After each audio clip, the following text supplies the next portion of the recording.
Sekali lagi orang Papua bilang penipu besar. Siapa yang dengar dan percaya untuk dia nanti jadi tukang tipu, untuk dia nanti jadi tukang tipu, untuk dia nanti jadi tukang tipu.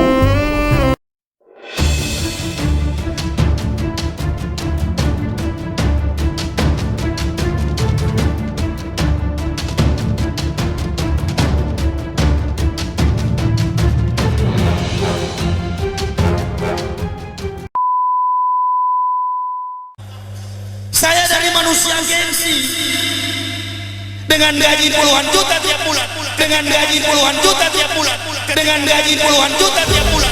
Ketika masuk Islam di Jakarta saya kerja pemuda. Memang begitu ajaran Islam. Biar dapat 2.000, yang penting halal. Daripada dapat 35 juta sebulan, tetapi tipu orang.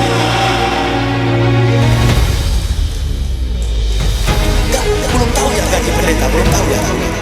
Pendeta itu berdasarkan sistematika perpuluhan Pak Kiai. Kalau pendeta pimpin 100 orang, pimpin 100 kepala keluarga, dengan gaji rata-rata setiap kakak 1 juta, maka si pendeta menerima omset per bulan 10 juta. Dasar kebenarannya dari mana? Kebohongan yang diimplementasikan gereja dengan konteks jemaat. Maleakhi 3 ayat begini-begini. Kebetulan Bible itu saya kuasai. Bawalah persembahan persepuluhan dalam perbendaharaan rumah Tuhan. Ujilah aku, jikalau aku tidak membukakan tingkap-tingkap langit dan melimpahkan berkah. Nah, jadi kalau ada jemaat yang tidak bawa perpuluhan, pendeta mulai melihat virus teman-teman dan main gentak dan atas benda. Saya pimpin 900 kakak lebih, tolong dikali. Saya pimpin 900 kakak lebih, tolong dikali.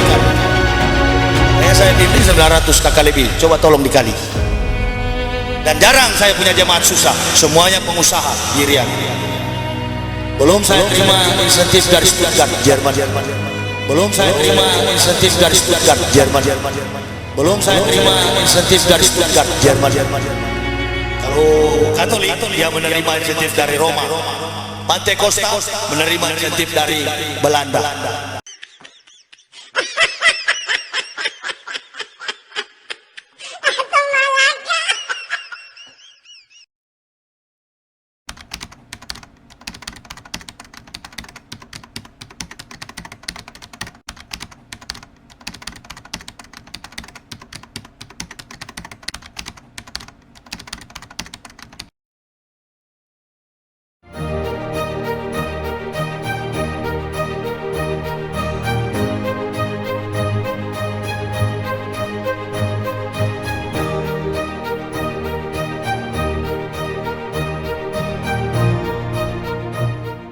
Ya, saya Pendeta Rem Tanawani. Yang pasti saudara Yahya Waluni tahu persis kalau dia sangkali itu berarti ditipu. Ya kami kenal karena berdatang ke rumah. Pak Yahya Waluni buka pintu rumah pasti lihat saya, dan kalau saya buka pintu rumah depan pasti lihat Yahya Waluni. Sebabnya saya tahu siapa itu Yahya Waluni. Tidak lebih dari hari ini yang dia katakan dia orang luar biasa. Yahya Waluni orang biasa-biasa saja. Tidak lebih dari itu. Sebabnya kekurangan kelebihan saya tahu persis. Iya. Saya diminta oleh Yahya Waluni untuk mengajar di Calvinis Ebenezer, Estetik Calvinis Ebenezer. Sejak tahun 2003. Tahun 2003 kami terlibat mengajar sesuai dengan apa yang dia tetapkan. Ada mata kuliah pembinaan warga gereja seperti itu. Dalam perjalanan panjang, Yahya Waluni bertemu dengan sejumlah kekurangan soal masalah dari pergumulan hidupnya. Bagaimana kasih makan istri dan anak-anak. bagaimana kasih makan istri dan anak-anak,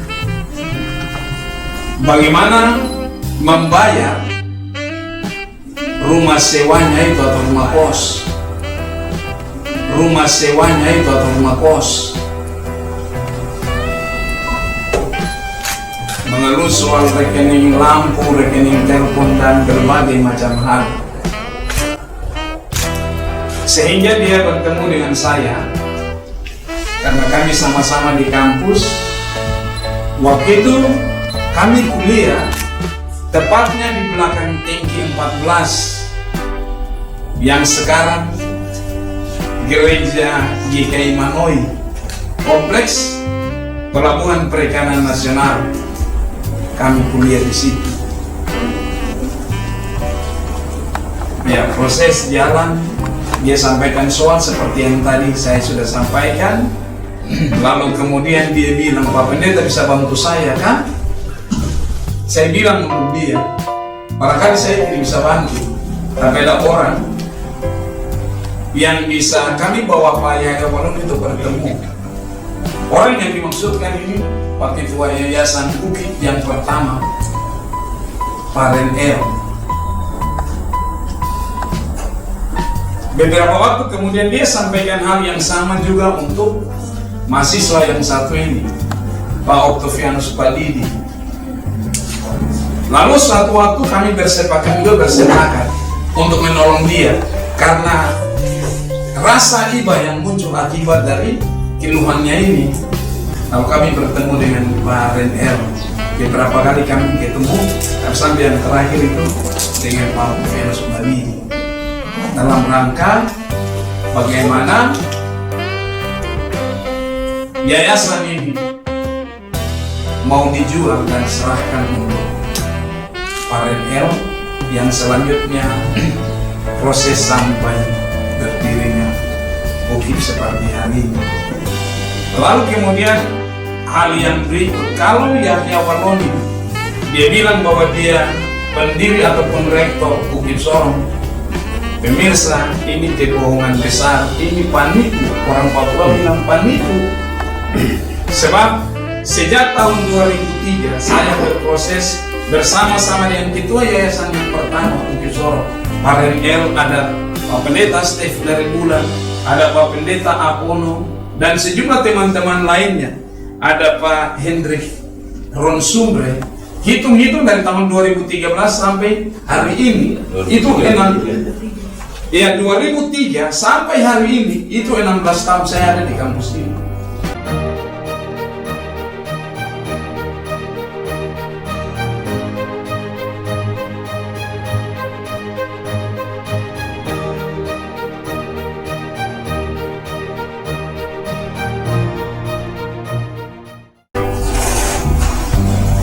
Menyangkut dengan surat-surat keputusan pengangkatan SK jabatan struktural, tidak pernah ada nama Yahya Waloni yang paraf ataupun tanda tangan. Jadi kalau dia mengaku bahwa dia rektor, sekali lagi orang Papua bilang paniku besar. Siapa yang dengar dan percaya untuk dia nanti jadi tukang tipu, untuk dia nanti jadi tukang tipu, untuk dia nanti jadi tukang tipu.